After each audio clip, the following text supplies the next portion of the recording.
Estoy aquí.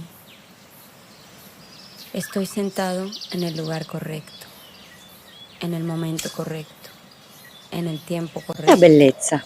Io sono Holly Moon e questo Deja è que tu Astro corazón se Dee, abra il femminile y sotto repite la este luce delle mantra. stelle, dove Estoy bien, esploriamo gli estoy archetipi bien, delle teghe estoy femminili. bien.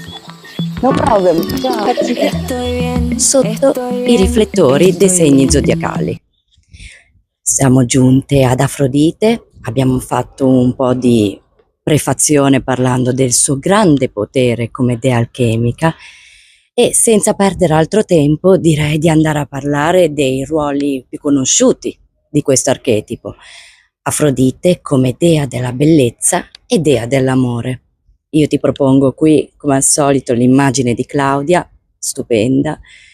Esploriamo il primo archetipo, quello della dea della bellezza, e andiamo a vedere come si comporta una donna che incarna l'archetipo Afrodite, come si sviluppa durante le fasi della crescita. Abbiamo prima di tutto l'infanzia, che la Bolle descrive la piccola Afrodite come una bambina vivace, socievole e affascinante. Molto spesso al centro dell'attenzione per il suo atteggiamento disinvolto e anche la sua grande vitalità. Fin dalla giovane età mostra interesse per l'attrazione e il fascino, affascinando gli adulti nel quale riconoscono in lei una precoce consapevolezza della propria sessualità. Molte bambine con un forte archetipo Afrodite sviluppano una certa vanità, gli piace essere al centro dell'attenzione. E come reagiscono i genitori? Ne abbiamo di due tipi. Abbiamo un tipo di genitore che è molto orgoglioso di questo atteggiamento della giovane Afrodite, che lo elogia e lo esorta a uscire e a anche esprimersi nel mondo. Mentre abbiamo altri tipi di genitori, si distinguono le due figure, quella del padre che può essere disturbato dalla sessualità accentuata della figlia, o quello della madre che può trovarsi in profondo imbarazzo o in maniera pudica abbia voglia di controllarlo e sottometterlo. Ed ovviamente questo atteggiamento per la giovane Afrodite è abbastanza sconcertante perché si sente che la sua natura è sbagliata. Quindi molto importante il ruolo del genitore che sappia accogliere sempre nella modalità che possa comunque proteggere la figlia senza creare nessun tipo di trauma o disturbo.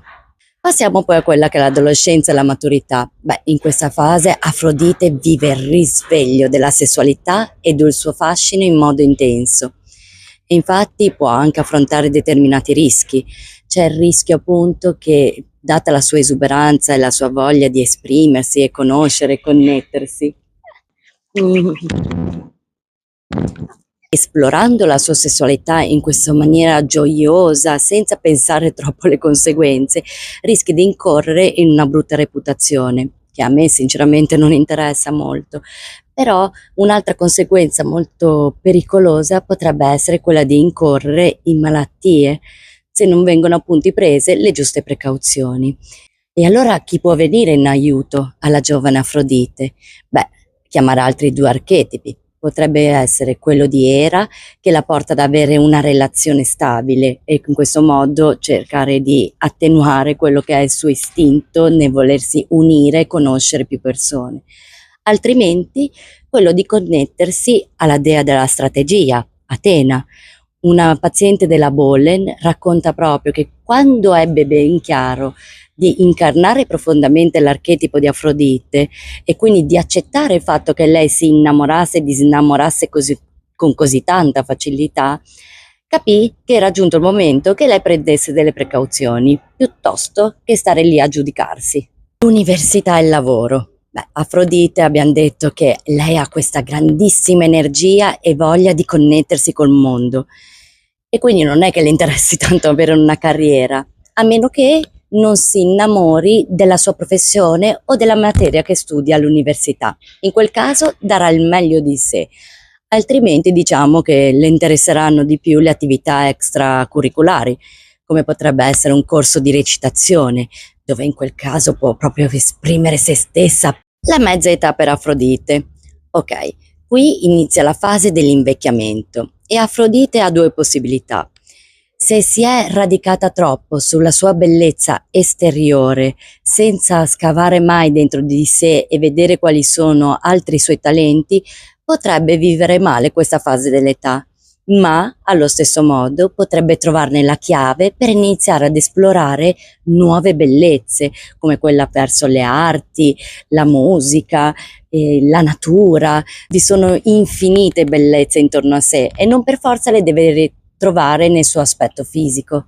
E quindi la mezza età può diventare un'opportunità per reinventarsi e trovare nuove fonti di ispirazioni attraverso il lavoro e la creatività.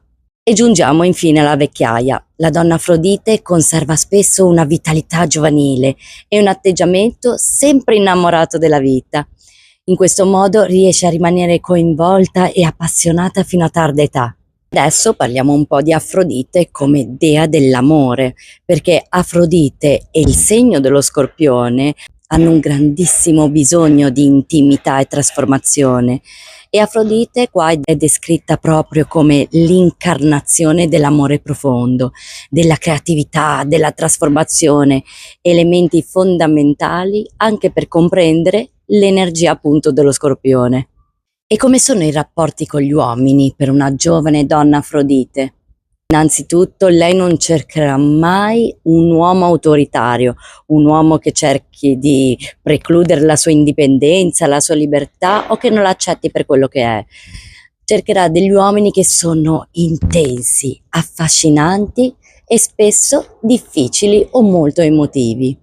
La Bolen ci ha regalato 3 bellissimi esempi delle relazioni che ha avuto appunto la nostra dea Afrodite, che possono incarnare degli archetipi anche per le nostre giovani donne.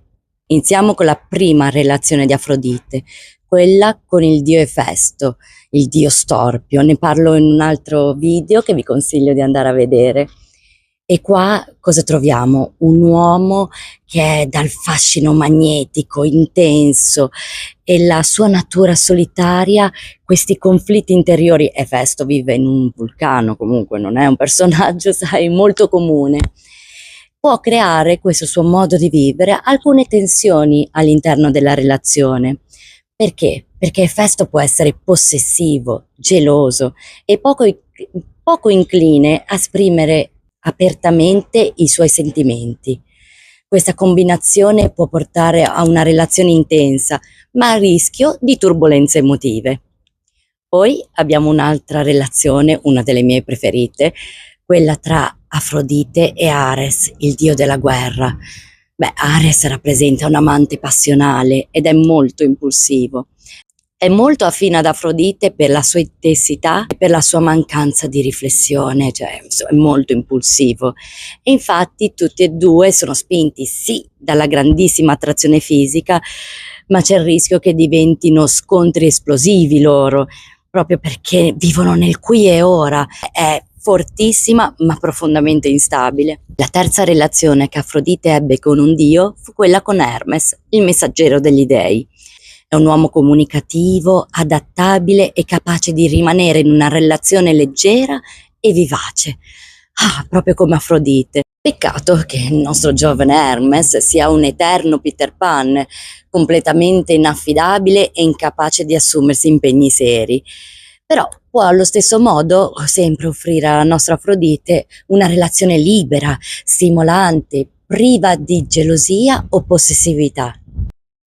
Quindi possiamo immaginare che la donna che incarna l'archetipo Afrodite non sarà destinata al matrimonio, almeno non sarà la sua ricerca fondamentale. Potrebbe succedere se si attivasse un altro archetipo dentro di sé, come quello di Era, che la porta alla monogamia. Vi rimando, se non l'aveste visto, al video di Era, che qua spiega benissimo l'archetipo moglie. Quindi la donna Afrodite si trova bene se lei è in grado di esprimere la propria sessualità, l'erotismo. Invece si trova ad affrontare delle criticità nella sua relazione con il mondo se dovesse arrivare a doverla reprimere, perché questo la porterà a vivere un'esistenza vuota, priva di spontaneità e vitalità. Reprimere Afrodite implica perdere una parte fondamentale di sé, compromettendo così la propria gioia di vivere. E com'è un'Afrodite che non è più in grado di vivere nella sua gioia completa? È appunto un'Afrodite vuota e mancherebbe di tutta la sua grande intensità. Intensità che deriva da cosa? Dal fatto che Afrodite vive nel presente, lei vive nel qui e ora. Non si fa tante domande su quello che succederà in base all'azione che ha compiuto. Questo purtroppo anche nelle relazioni, nell'amore. Se dovesse iniziare una relazione, non si chiederà se poi la dovesse finire con facilità, quali saranno le reazioni delle altre persone. Infatti Afrodite è famosa per la strage di cuori che lascia dietro di sé. Questo appunto perché lei è intensamente passionale, vive nel momento. Ma nel momento in cui non le interessi più, non le interessi più, cioè basta, finita. E di solito questo succede perché? Perché un'Afrodite si innamora e disinnamora facilmente? Perché lei idealizza troppo. Lei ha in mente il suo uomo perfetto e nel momento in cui inizia una relazione, se quest'ultimo non rispecchia quei canoni, basta, finita, lo lascia, va per il prossimo.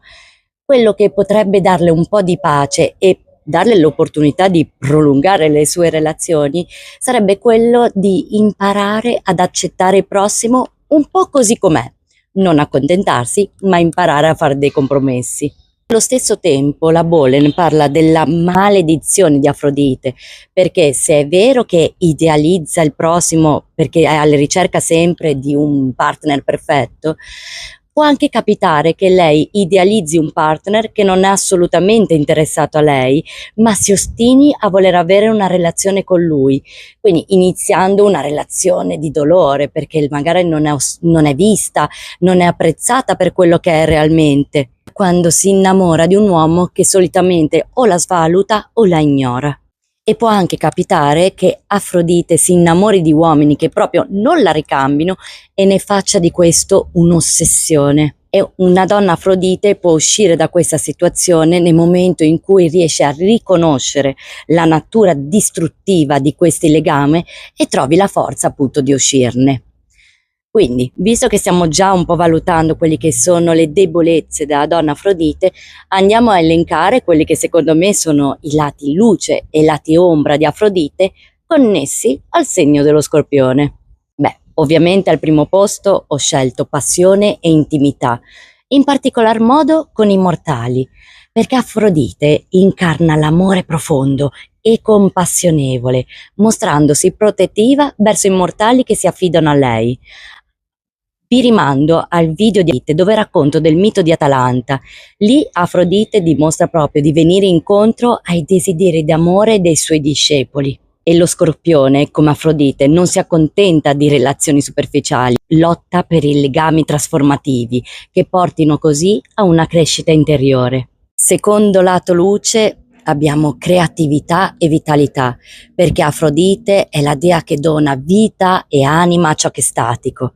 Per questo abbiamo proprio un altro aneddoto, quello di Galatea, un altro suo discepolo costruì una statua di una donna bellissima e implorò Afrodite che le desse vita perché lui voleva quella donna idealizzata. Figuratevi, il sogno di Afrodite, e quindi esaudì subito il suo desiderio. E come dicevamo, lo Scorpione è in grado ugualmente di queste grandi trasformazioni, soprattutto perché hanno significato alle proprie creazioni. E il terzo lato luce è quello del magnetismo e il fascino. La capacità di Afrodite di attrarre e affascinare chiunque incontri si esprime in tutte le sue relazioni, ed è quello che fa anche lo Scorpione, perché esercita sulle persone un grandissimo magnetismo. E questo magnetismo risveglia l'interesse profondo di chi lo avvicina, trascinando così gli altri in un coinvolgimento intenso e spesso irresistibile. Però, raccontata così Afrodite sembra tutta carina e coccolosa, ma non le mancano di certo i lati ombra, come non mancano al segno dello Scorpione. Iniziamo quindi col più famoso: gelosia e possessività. La relazione di Afrodite con Adone ne è un grandissimo esempio. Anche qui ti rimando al video di Persefone dove racconto il famoso aneddoto. E cosa sappiamo dello Scorpione? Che quando ama profondamente lo porta ad avere un desiderio di possesso esclusivo e assoluto, che purtroppo lo porta ad avere azioni un po' pericolose. Secondo punto, manipolazione e seduzione. Abbiamo qua un altro aneddoto di Afrodite che ha cercato con l'inganno di sedurre un pastore, un mortale. Lei era attratta da questo mortale, si tramutò in una giovane fanciulla, quindi nascondendo quella che era in realtà la sua vera natura di dea, così poté sedurlo. E una volta poi che ebbe consumato il rapporto con lui, gli mostrò la sua vera natura. E questo non fece bene al pastore, tutt'altro, lo confuse parecchio. E questo dimostra anche un po' il modo di manipolare, sedurre di Afrodite e il disinteresse delle reazioni degli altri. E diciamo che lo Scorpione sa usare il proprio carisma per influenzare gli altri, mantenendo sempre quell'aura un po' di mistero che attira e ti confonde. Terzo punto, ossessione e vendetta. Allora, amica, io non ti nego, sono rimasta abbastanza toccata e non so infatti se voglio andare tanto nei dettagli nel raccontartelo, però in breve, in modo che tu possa capire l'intensità della vendetta e della gelosia di Afrodite, perché a quanto pare la madre di Mirra andava in giro vantandosi dicendo che sua figlia fosse più bella della dea Afrodite. Afrodite non la prese bene, assolutamente no. E cosa fece? Fece una maledizione su Mirra, inducendola a innamorarsi del proprio padre. Questo desiderio incestuoso distrusse la vita di Mirra, letteralmente. E questo dimostra come la vendetta implacabile di Afrodite, ossessiva e distruttiva, allo stesso tempo dello Scorpione. Afrodite non perdona facilmente le offese e una volta ferita può ricorrere a misure estreme e punitive, trasformando l'amore in una forza distruttiva. Ed è così che arriviamo al quarto punto, all'autodistruttività e il dolore. Vi fu un altro discepolo, lui promise che non si sarebbe mai impegnato in una relazione e avrebbe negato l'amore. Afrodite non la prese bene questa cosa e quindi indusse la madre Fedra a innamorarsi di lui. Quindi Fedra cercò in tutti i modi disperatamente di tenersi dal desiderio di avere il figlio, fino a che a un certo punto, non facendocela più, si dichiarò al figlio. Il figlio rimase profondamente schifato e sconvolto, tant'è che Fedra, vergognandosi a morte della reazione del figlio, si portò a suicidarsi. Questo mito riflette chiaramente il lato autodistruttivo di Afrodite, ovvero che non tollera il rifiuto del suo potere e usa la sua forza per causare sofferenza. Come lo Scorpione, Afrodite può trasformare l'amore in una forza che divora e distrugge, portando se stessa e gli altri verso un dolore profondo e ineluttabile. Ultimo lato ombra promesso è quella della paura della perdita e dell'abbandono. E anche qui ti posso rimandare video di Persefone dove racconto sempre l'aneddoto di Adone, nel momento in cui Afrodite, piuttosto di perdere Adone, va a fare questo compromesso con Zeus in modo che possa averlo 6 mesi sulla terra e 6 mesi li debba passare negli inferi insieme a Persefone. Ti consiglio di andare a guardare il video. E solitamente diciamo che lo Scorpione è noto perché si aggrappa a ciò che ama con grande intensità, lottando contro il distacco e cercando di mantenere un legame emotivo, anche quando è inevitabile la separazione. Come può la donna Afrodite crescere conoscendo i suoi lati luce e i suoi lati ombra? Innanzitutto abbiamo capito che non va repressa la sua sessualità, va accettata la sua gioia, la sua vitalità, vanno tutte accolte. Semplicemente non deve farsi troppo trasportare dalla sua semplice natura, ma cercare di accompagnarsi ad altri archetipi. Abbiamo visto nella relazione stabile con Era, con Demetra può sperimentare la gioia di avere dei figli e quindi donare questo amore e vitalità verso la sua prole, o altrimenti avere anche Artemide che le dia un po' di indipendenza e non abbia bisogno di vedersi così riflessa nelle relazioni, o la saggia Estia che le dia un po' di calma, pace, tranquillità e serenità. Basta che si accompagni una dea. Avrei voglia di raccontarti un mito che la Bolen ci dona dentro il libro, che ci spiega proprio come la donna Afrodite possa crescere. Psiche, dopo essersi innamorata di Eros, il figlio di Afrodite e Ares, non a caso, guardate un po', affronta 4 prove imposte dalla dea Afrodite. Questi compiti rappresentano proprio le sfide interiori che una donna Afrodite deve affrontare per crescere e maturare. Primo compito: deve dividere i semi. Afrodite ordina a Psiche di separare una grandissima quantità di semi e questo simboleggia il bisogno di fare chiarezza nella propria mente. Deve averli ben chiari, devono essere quelli autentici e non superficiali. Secondo compito: prendere un fiocco di lana dal vello d'oro. Psiche deve raccogliere la lana da arieti aggressivi senza farsi ferire. Questo rappresenta il potere e l'ambizione, il coraggio, ovvero Psiche, se vuole raggiungere l'amore del suo amato Eros, deve essere pronta a tirare fuori il coraggio. E non solo, insieme al coraggio deve sapere anche sviluppare la pazienza, la strategia, perché ovviamente è abbastanza pericoloso, sì, prendere questo vello d'oro, ma neanche semplice. Terzo compito: riempire l'ampolla di cristallo.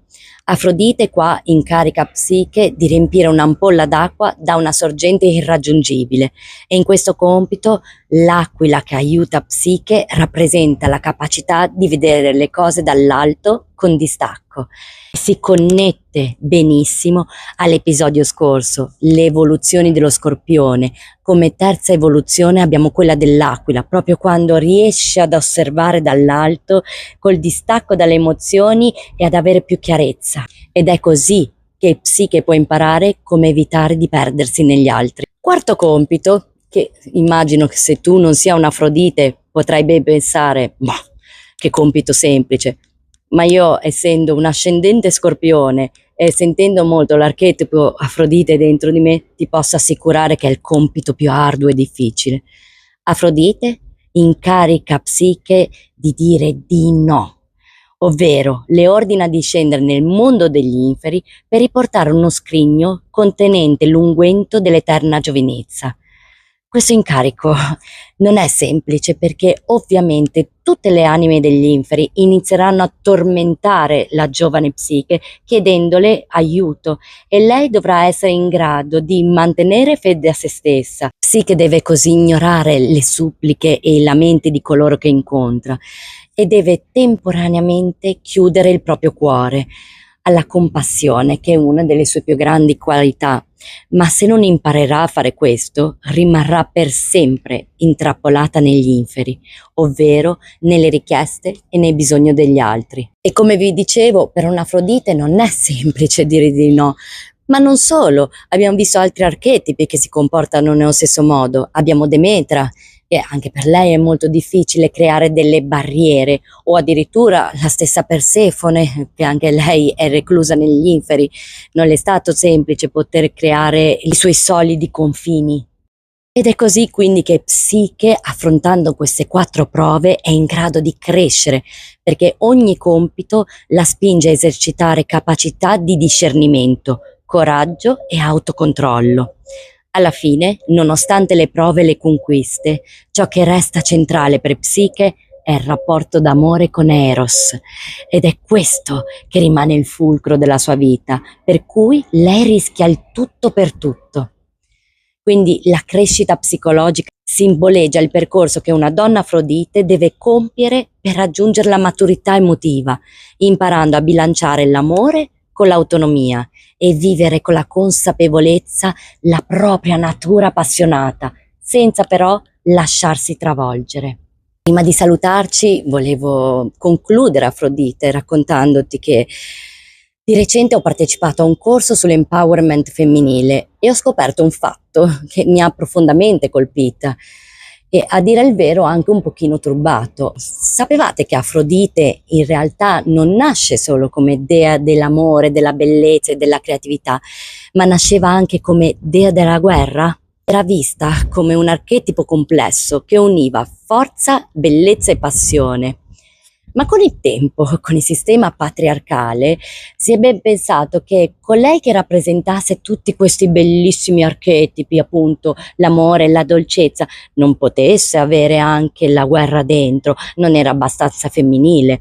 Era forse meglio mettere invece la guerra a un archetipo molto più maschile, a una dea come Atena, che è figlia solo di Zeus. Anche in questo caso ti consiglio di andare a vedere il video di Atena, dove spiego molto bene quanto è forte dentro di sé il sistema patriarcale. E quindi si è scelto proprio di escludere la guerra da Afrodite. E questo, bellezza, mi ha colpito profondamente, perché io ho sempre sentito che Afrodite era molto di più della classica biondina, carina e dolciolina. Io sentivo che Afrodite non era solo quello, perché se io posso sentirmi un'Afrodite, se io posso sentirmi bella e amare me stessa, è perché amo la guerra che c'è dentro di me, perché ho scelto di accogliere le mie ombre. Ed è questo che mi rende profondamente affascinante e gioiosa, piena di vita. Non potrei essere così senza la mia guerra. Visto che abbiamo scoperto questo grande potere di energia femminile, di passione, di guerra dentro la nostra Afrodite, io come rituale per questo episodio ti rimando alla playlist di Holly Flexi Moon, tutte delle pratiche di meditazione guidata condotte da me, dove faccio degli esercizi molto lenti ma connessi alla sensualità del corpo, ed è un modo divertente, diverso, per poter manifestare i miei desideri durante le lune, detto appunto manifesting. E io ti volevo ringraziare, grazie di cuore per avermi accompagnata in questo viaggio insieme alle idee della Bolen. Ora però è tempo di prendere una nuova direzione, di intraprendere un'avventura più intima e autentica. Da oggi lascerò la strada conosciuta per addentrarmi in un mondo di idee, diciamo dimenticate, che ho esplorato e intrecciato i segni zodiacali in modo che sento profondamente mio. Il percorso che ci aspetta sarà libero, intenso e spero anche illuminante. Non troverete solo le dee più celebri, ma anche quelle figure che, pur nascoste, possono rivelarci qualcosa di prezioso su noi stesse e sul nostro cammino di crescita personale. Se senti richiamo a questa esplorazione, seguimi, scrivimi un'email, ti lascio qua sotto l'indirizzo e insieme scopriremo sfumature nuove, daremo voce a una saggezza antica sempre viva. Io ti mando un abbraccio e a presto. Ciao!